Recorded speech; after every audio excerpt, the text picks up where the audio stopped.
34 নম্বর অঙ্কটাতে কি বলছে দেখো, শতকরা বার্ষিক সুদের হার কত হলে 1300 টাকা 5 বছরে সুদ আসলে 1755 টাকা হবে। তাহলে এখানে কি বের করতে বলছে? বার্ষিক সুদের হার মানে আর বের করতে বলছে। কি বের করতে বলছে? আর। তাহলে এখানে 1300 টাকা 5 বছরের সুদে আসলে গিয়ে কত টাকা হবে? 1755 টাকা হবে। তাহলে এখানে আসল কত? 1300 টাকা। তাহলে আমার আর বের করতে হবে। তাহলে আসল পেলাম, আমি কি কি পেলাম? আসল পেলাম, এন পেয়েছি। তাহলে আর পাই নাই যে কি, আই পাই নাই। সুদটা কত? তাহলে এই যে সুদ আসল থেকে যখন আমি আসল বিয়োগ করে দিব তখন আমি সুদ পেয়ে যাব না? পাবো কি না? সুদ আসল থেকে আমরা যখন আসল বাদ দিয়ে দিব তখন আমরা কি পাবো? সুদ পাবো। তাহলে আমি তিনটা জিনিস পেয়ে গেছি। তাহলে এখানে পি পেয়েছি কত? পি হচ্ছে 1300 টাকা। আই কত? সুদাসল থেকে সুদাসল কত?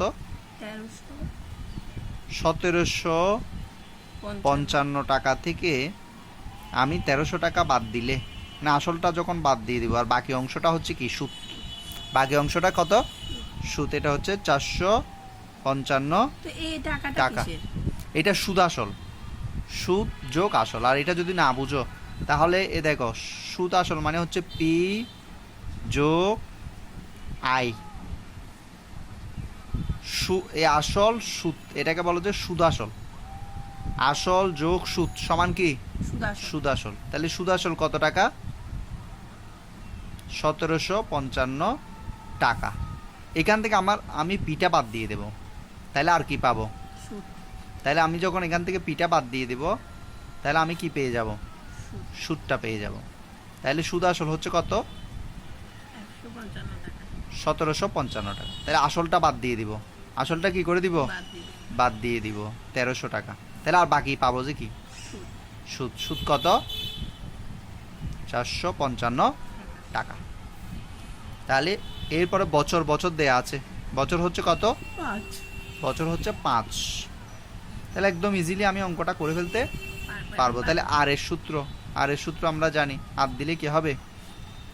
উপরে যেরকম আই ইন্টু 100, নিচে হচ্ছে পি আর হচ্ছে এন। তাহলে এই জটিল অঙ্কটা আমার একদম ইজিভাবে হয়ে গেল। তাহলে আই হচ্ছে কত? 455।